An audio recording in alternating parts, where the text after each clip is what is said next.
There is a moment that almost everyone who has ever said yes to something significant eventually reaches. It is not the moment of the original yes.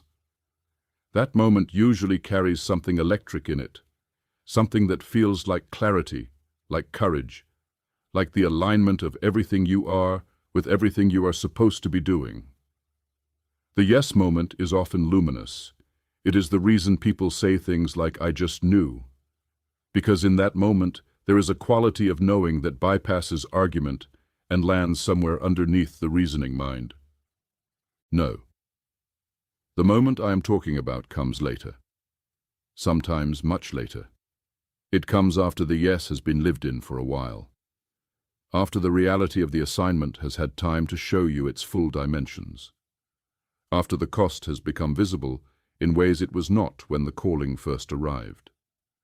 After the gap between where you are and where the calling requires you to be has made itself known with a clarity that feels less like information and more like accusation. It is the moment when you look at what you said yes to and something in you asks, quietly or loudly or in the middle of the night when there is nothing to distract you from the question, how am I supposed to do this? Not in a rhetorical way, not as a figure of speech, as a genuine, pressing, urgent question that has no immediately satisfying answer. How am I actually supposed to do this with what I have, at this level, against this resistance, over this timeline, with these people, in this body, after everything that has already been asked of me? If you are in that moment right now, if the calling is real but the way forward looks impossible and the gap between your current reality and the vision you are carrying has stopped being motivating and started being crushing, I want you to stay with me. Because I want to spend real time in this today. Not the inspirational surface of it, the actual interior of it. What it costs, what it requires, what actually holds, and what becomes available when you stop pretending the impossible is just a minor inconvenience on the way to the thing you were promised. Let me start with something that most conversations about calling get wrong in the first 10 minutes. They make the calling sound manageable. They present the story of the calling in its finished form, which means they have already removed the uncertainty from it. They show you the person who arrived at the destination and describe the journey backward from there, which makes everything that happened along the way look purposeful and legible in a way it absolutely did not look while it was being lived. And then they invite you to have faith for your own assignment, using the evidence of their completed story as the reason faith is reasonable. But you are not in the finished version of your story, you are in the middle. And the middle looks nothing like the finished version. The middle is where the purpose is not yet visible, where the obstacles do not yet have the narrative function of plot devices on the way to a resolution, where the cost is real and present and immediate, and the outcome is not. And no amount of exposure to other people's finished stories fully prepares you for what it actually feels like to be in the unfinished version of your own. The calling feels impossible not because you lack faith, not because you are missing something that other people who have succeeded at their calling had. It feels impossible because from where you are standing, with the information available to you right now, in the actual conditions of your actual life, the gap between here and there genuinely looks unbridgeable. And that assessment is not weakness, it is honesty. And honest assessments, taken to the right place, are far more useful than false confidence. I want to name the specific shapes that impossible takes. Because impossible is not one experience. It arrives differently for different people and different callings. And being able to name the specific form your impossible is taking matters, because you cannot address something you have not clearly identified.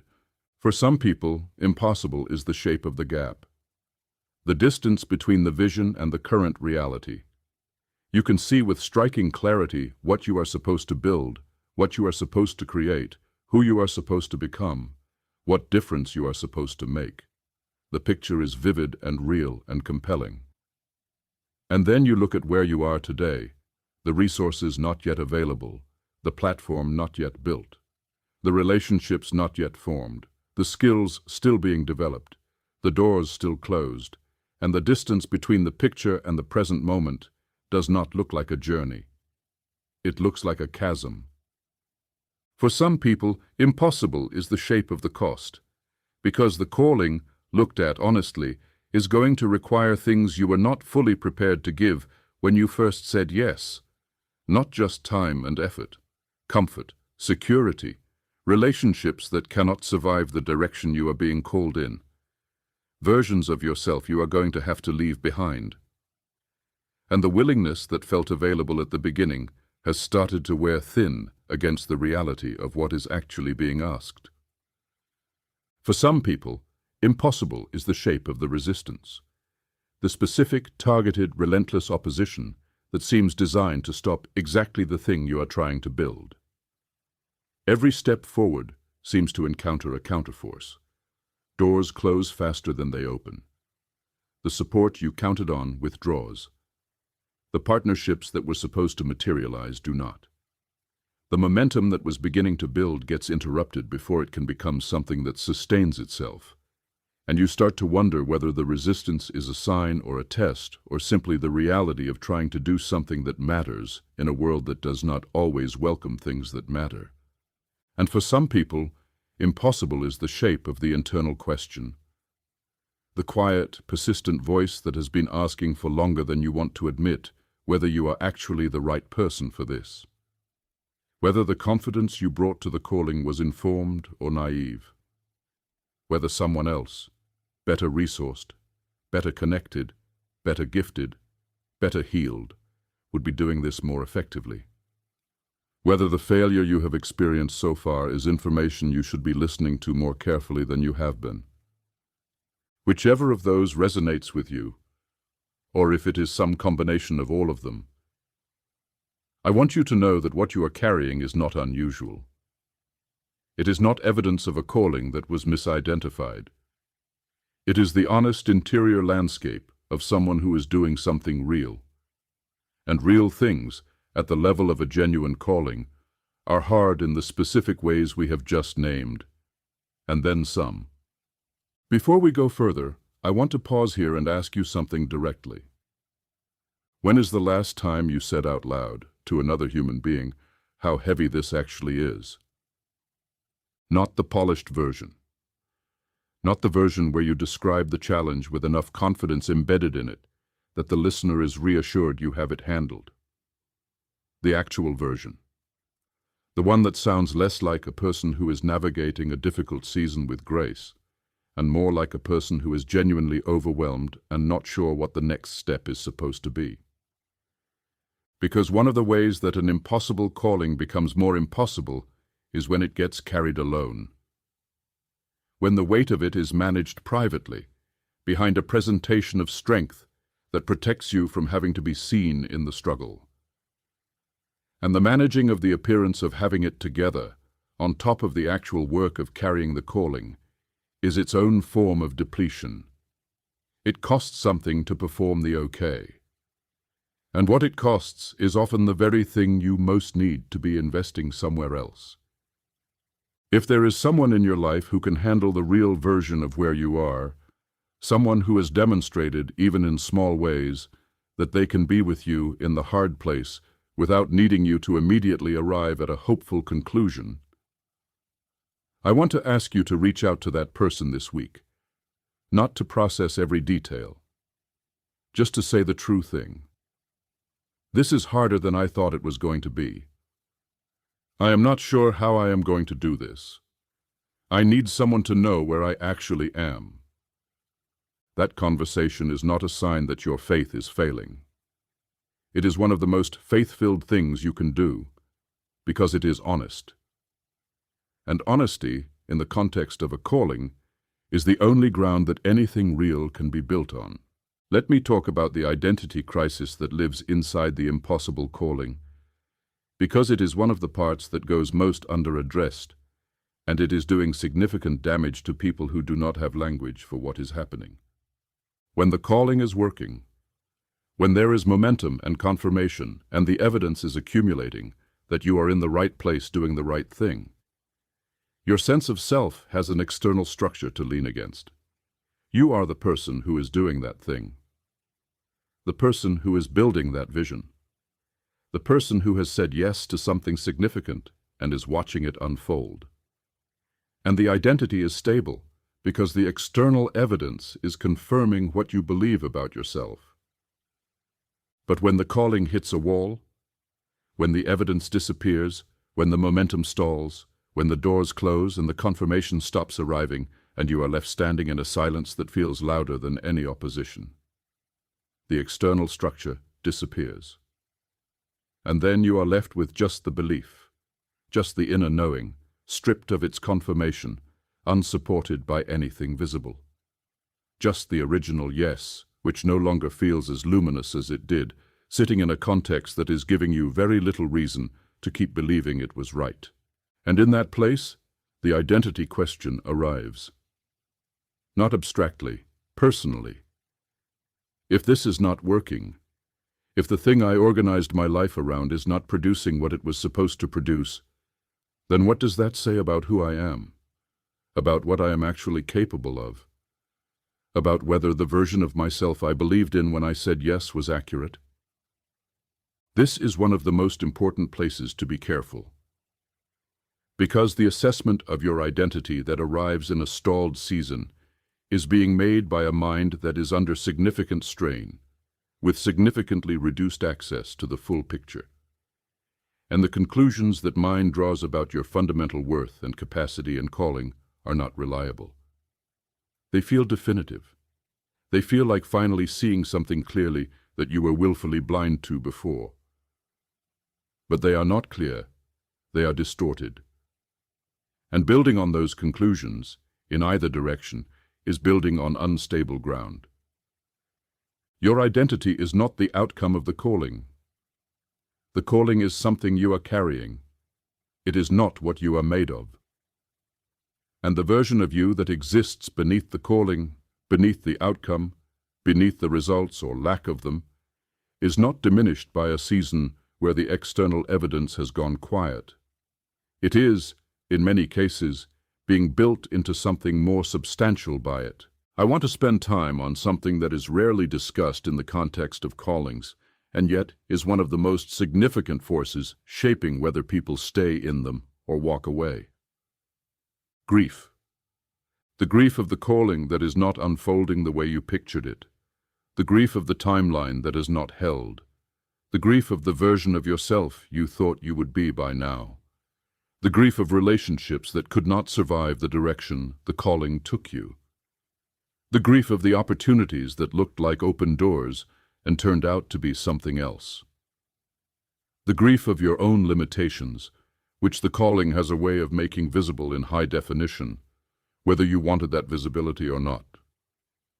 This grief is real, and it deserves to be acknowledged as grief rather than immediately reframed as a lesson or a setup or a season that is serving a larger purpose. Because when you rush to make meaning out of loss, before you have actually sat with the loss, you do not actually process the loss. You bury it under theological language, and it comes back later wearing the costume of something else.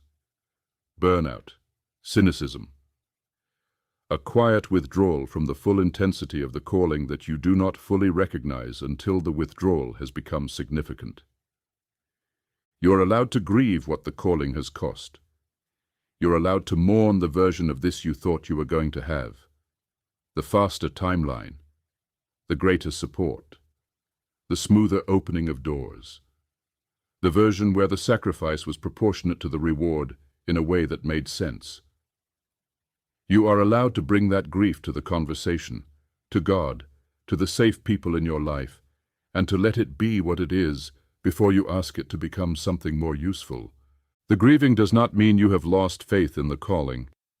It means you are honest about what the calling is actually costing. And that honesty is not only appropriate, it is necessary for the long-term sustainability of the yes. Let me talk about what strength actually looks like in the middle of an overwhelming assignment, because the version of strength we celebrate publicly is almost never the version that actually gets people through. The celebrated version looks like unflinching confidence, like moving through the impossible with a composure that suggests the weight is not as heavy as it appears, like having the right thing to say about the difficulty in a way that turns it into testimony before the testimony is even complete, like being the person in the room who models faith under pressure so compellingly that no one around them can see the pressure. And that version of strength is a performance. It is sometimes a necessary performance. But it is a performance. And performances are exhausting to sustain. And the energy that goes into maintaining the performance is energy that is not going into the actual work. And the gap between the performance and the reality, widened over time, becomes one of the loneliest places a person in a calling can inhabit. Real strength in the middle of an overwhelming assignment looks nothing like that. It looks like falling apart in a private space where falling apart is safe, and then getting up again. It looks like asking for help before the crisis rather than after. It looks like sitting with the fear long enough to actually understand what it is telling you, rather than suppressing it under productivity. It looks like doing the next available thing, even when the next available thing feels wildly disproportionate to the size of the vision. It looks like rest taken without guilt, because rest is not an indulgence. It is a survival necessity for anyone carrying something of real weight over a real period of time. The strength that carries people through impossible assignments is not the strength of imperviousness. It is the strength of return, the willingness to go down and come back, to be honest about the going down and specific about the coming back. To keep finding the next step even when the next step is small and the vision is large, and the gap between the two makes the step feel almost meaningless. That kind of strength is available to you, not as something you need to acquire or perform, as something you practice, imperfectly, non-linearly, with setbacks and recoveries, and the ongoing decision not to let the impossible be the last word. There is a lie that runs underneath most experiences of an impossible calling, and I want to name it directly because it is doing more damage than almost anything else. The lie says that if you were stronger, more disciplined, more faithful, more spiritually mature, more whatever it is you feel you are currently not enough of, this would be easier. That the difficulty is a function of your deficiency, that someone better suited to this calling would not be struggling the way you are struggling, that the impossible feeling is personal, that it is about you. It is not about you. The impossible feeling is about the size of the assignment relative to any individual human being's capacity to carry it without being undone by it. Real callings are too big for any single person. That is the nature of them. They require a source of strength that is not generated from within the person carrying them. And the moment when the assignment exceeds your personal capacity is not the moment of your failure. It is the moment of invitation. The invitation to stop relying on what you can produce from inside yourself and start accessing what is available from somewhere else. That is not a passive invitation. It is not an excuse to stop working or stop showing up or wait for something external to do what you were called to do. It is an invitation to a different quality of doing. Doing that is connected to something larger than your own effort. Showing up that is rooted in something deeper than your own conviction. Building that draws on a source that does not deplete the way your personal resources deplete. Finding that source and learning to stay connected to it, rather than defaulting to the exhausting effort of generating everything from inside yourself, is one of the central works of a calling, and it cannot be found from the place of the performed strength. It can only be found from the honest place. The place that admits the impossible is actually impossible on your own terms, and then asks what is available that is not on those terms. Let me get practical now, because the experience of an impossible calling needs more than honest engagement with the interior of it. It needs some specific, actionable traction, things you can actually do in the actual conditions of the actual life you are living. The first thing is this: Narrow your focus to what is actually in front of you. One of the primary ways that a calling becomes overwhelming is through the habit of trying to hold the entire vision at full resolution, all the time, the full distance from here to there, the complete picture of everything that needs to happen, the total weight of everything that has not yet materialized.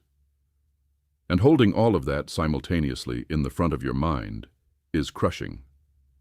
Because no human mind is designed to carry the full weight of a large future in the present moment without the load becoming unbearable. The practice is not to abandon the vision. It is to bring your attention back to what is actually available in this moment. Not next year, not the completed version, not the fully realized outcome. Just today, just this week, just the one thing that is directly in front of you that can actually be engaged with right now. And then doing that one thing with the full presence and the full quality of attention that it deserves, uncontaminated by the anxiety of everything that is still unresolved beyond it. This is not small thinking, it is sustainable thinking. And it is the only way any large thing ever actually gets built, one present, quality, fully engaged step at a time. The second practical thing is to audit who is in the room with you. Not everyone who was supportive at the beginning of the calling is equipped to be present in the overwhelming middle of it. Some people are brilliant at celebrating the vision in its early, luminous form. And those same people can become sources of pressure or confusion or unhelpful noise when the vision enters the phase where it is neither shiny nor resolved. They do not mean harm. But their presence in the conversations about the calling can add weight rather than remove it. What you need in the overwhelming season of a calling is not cheerleaders. It is not even encouragers, necessarily, in the way that word is usually meant. What you need is people who have some experience with the specific territory you are in. People who have carried something large and difficult over a real period of time and who can speak to that experience with an honesty that includes the hard parts.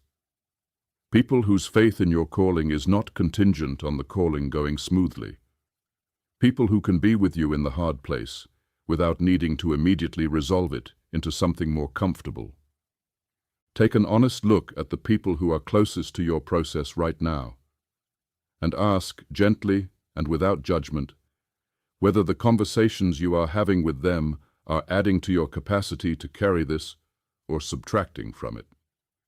This is not about cutting people off. It is about being honest about what different relationships are equipped to provide, and seeking out, with intention, the kind of presence that actually sustains rather than the kind that simply reflects. The third practical thing is to build in recovery before you need it, rather than after.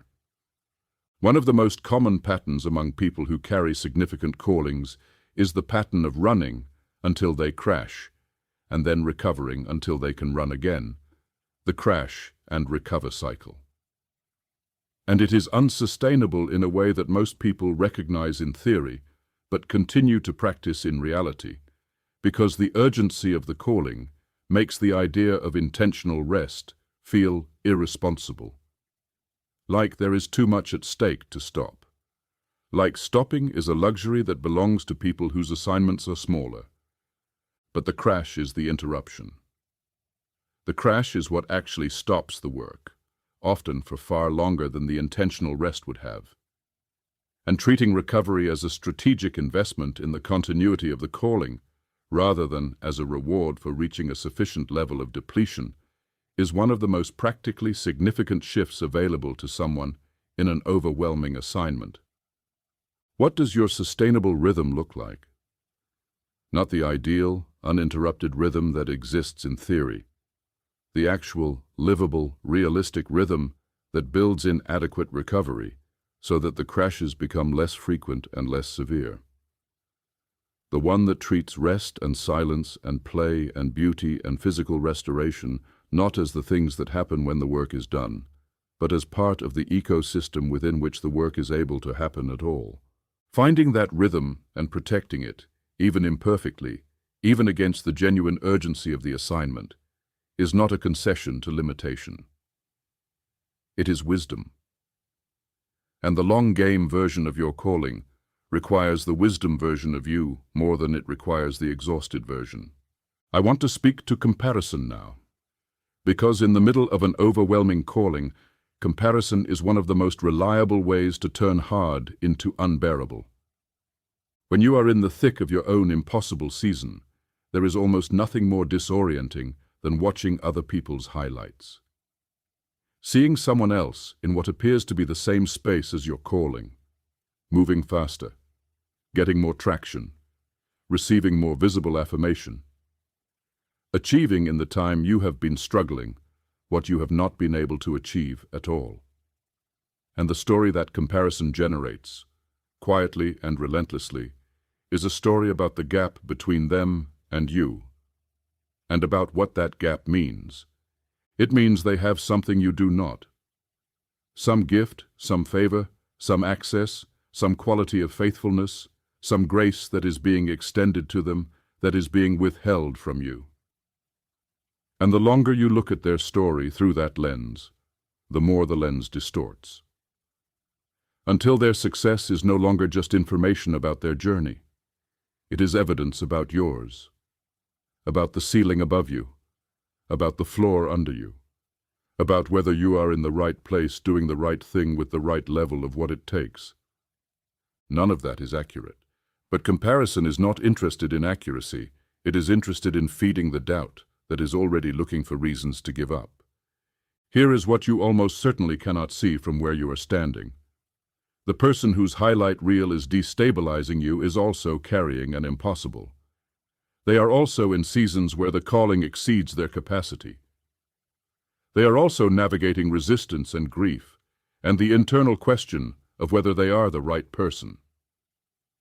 They are just not showing you that part, because no one shows that part. The parts that get shown are the parts that are showable. And the gap between what is shown and what is actually being lived is almost always larger than it appears. The only comparison that is calibrated to your actual life is the comparison between who you were at the beginning of this and who you are becoming inside it. That is the measurement that matters, and that measurement, taken honestly, probably shows more progress than the comparison to someone else's externals is willing to credit you with. Let me speak to the silent seasons inside an overwhelming calling, because they are one of the hardest parts and one of the least prepared for. There are seasons in the middle of a real calling where the direction goes quiet. The clarity that was there is no longer there. The confirmation that was arriving has stopped arriving. The movement that was happening has stalled. And you are left holding the calling in a silence that stretches out in a way that starts to feel less like a pause and more like an ending.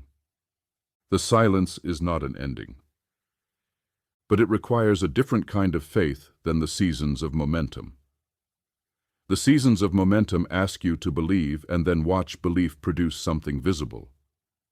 The silence seasons ask you to believe in the absence of anything visible, to hold the calling without the confirmation, to keep showing up for something that is not currently showing up back, to trust the direction without the direction providing any real-time evidence that it is still the right one.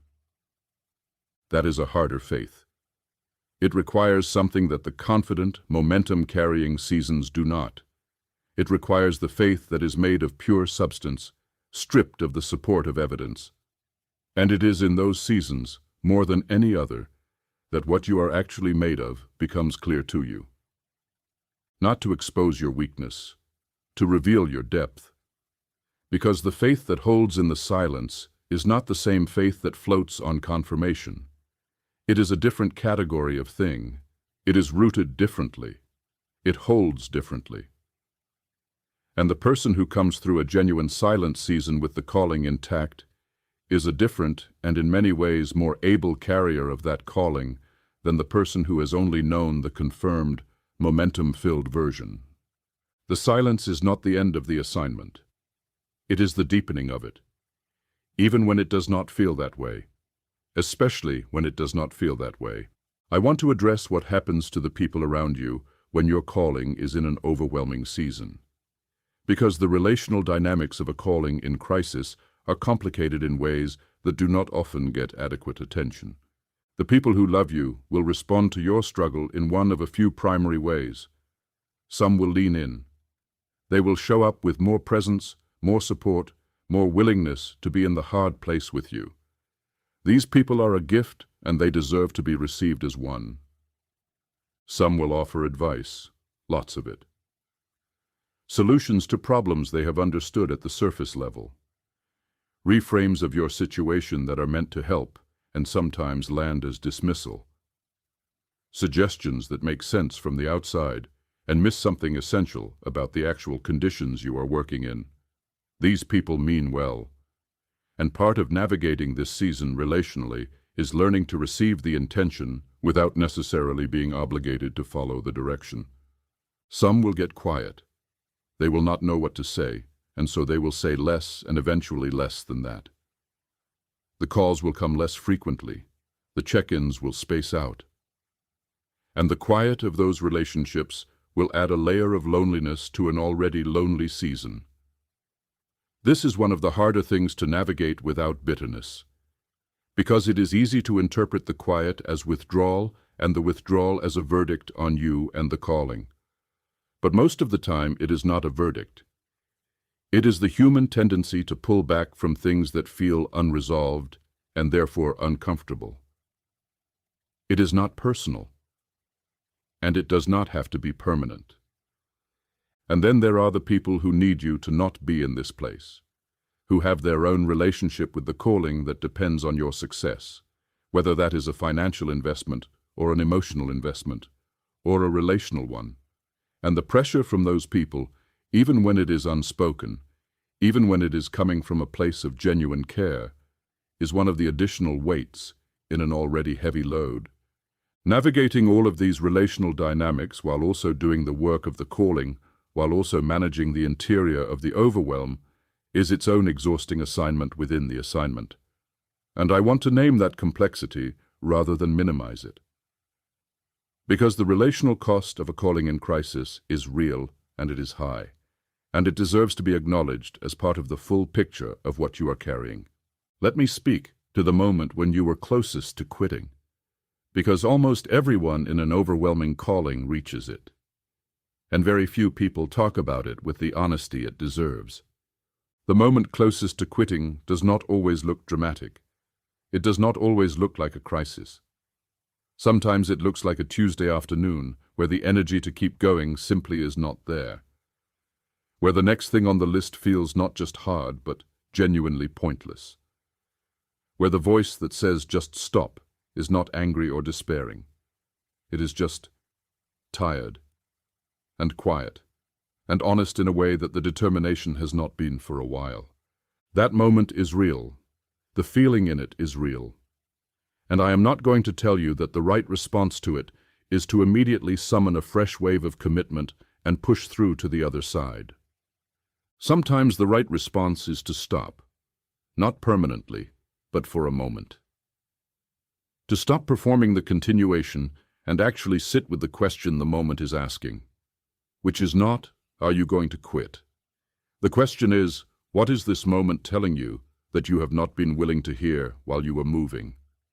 Because the almost quitting moment is often a signal, not necessarily the signal to walk away. More often the signal that something needs to change, not the calling itself, but something in the way the calling is being carried. The pace, the support structure, the refusal to ask for help, the absence of recovery, the unprocessed grief, the accumulated weight of 100 things that have been pushed down in the service of the forward movement. The almost quitting moment, engaged with honestly rather than suppressed or immediately resolved, often carries more information about what the calling actually needs than any of the forward-moving moments do. And the willingness to sit in that moment, without immediately either capitulating to it or overriding it, is one of the more courageous things available to a person in an overwhelming season. I want to leave you with something before we close today. Not a principle, not a strategy, a question. What is the next step that is actually in your hands right now? Not the step after that. Not the fully resolved version of the calling. Not the open door you are still waiting for, or the resource you do not yet have, or the relationship that has not yet materialized. Just the next step.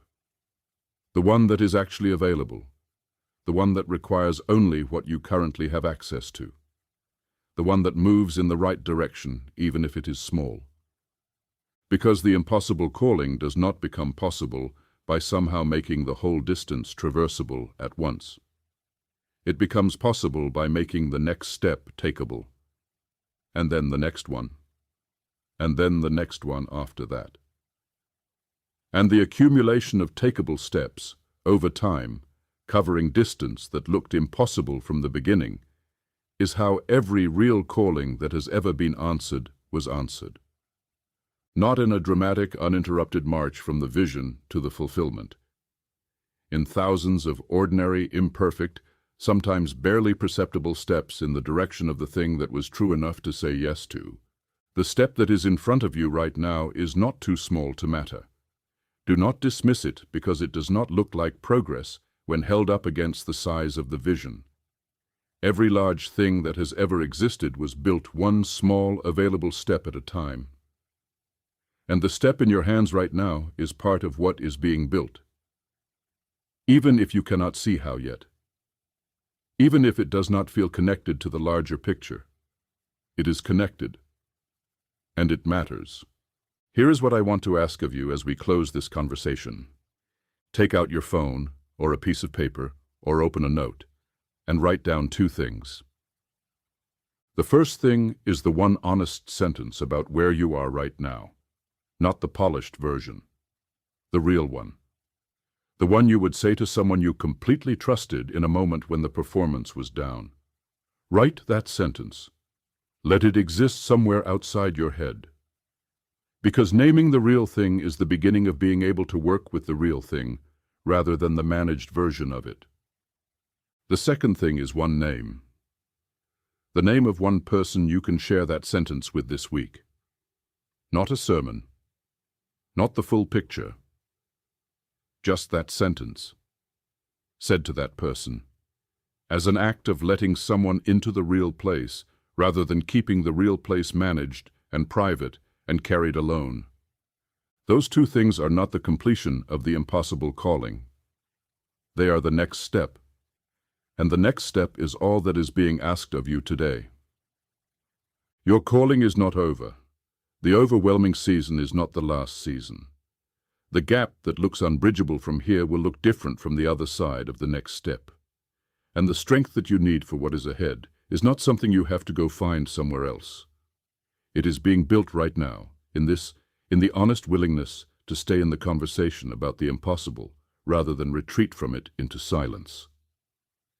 The assignment and the person it was given to were always meant to go together. Not because you arrived already equipped for it, but because carrying it is what equips you, and you are being equipped right now, in the overwhelming, in the impossible, in the honest, unglamorous, faithful middle of a story that is still being written. Stay in it. The next step is there. Take it